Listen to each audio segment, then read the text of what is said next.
ෂෙහාන් හපුආරච්චි අපේ විරූප නාට්‍ය කණ්ඩායමට එකතු වෙච්ච තවත් අලුත්ම සමාජිකයෙක්. ෂෙහාන් රංගනයට වගේම ගායනයටත් දක්ෂයි. දහසකුත් එකක් වැඩ කටයුතු මැද ෂෙහාන් පුහුණුවීම් එන්නේ හරිම උනන්දුයි. ෂෙහාන් ඔබ කරන මේ කැපකිරීමට මේ නාට්‍යයේ අධ්‍යක්ෂක හැටියට මම ඔබට මුළු හදවතින්ම ස්තුති කරනවා.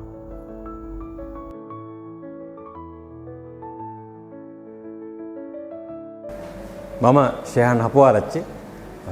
විරූපී නාට්‍යයේ මම රඟපාන්නේ තීෆ් ලීඩ් කියන චරිතේ. ඉතින් නවසීලන්තයට ඇවිල්ලා ඊටම කෙටි කාලයක් ඇතුළත මේ නාට්‍යයට සහභාගී වෙන්න හම්බෙච්ච එක මම හිතන්නේ මගේ ලොකු සතුටට කාරණාවක්. මොකද මේ ඒක ඇත්තටම හිතපු නැති වෙලාවක මට ඒ ආරාධනාව වෙන්නේ. ඉතින් ඊටම සතුටින් මගේ ඒ කාර්ය ඉටු කරමින් යනවා. ඉතින් ඔයාලට ආරාධනාවක් කරනවා මේ මාසේ මාර්තු මාසේ 15 16 අපි අපේ මේ මහන්සියේ ප්‍රතිඵලයේ එළි දක්වනවා. ඉතින් එදාට ඔයාලා හැමෝම එන්න දිනයක් වෙන් කරගන්න අපි වෙනුවෙන් කුඩා වේලාවක් වෙන් කරගෙන ඒක නරඹන්න එන්න කියලා ඔයාලා හැමෝටම ආරාධනා කරනවා.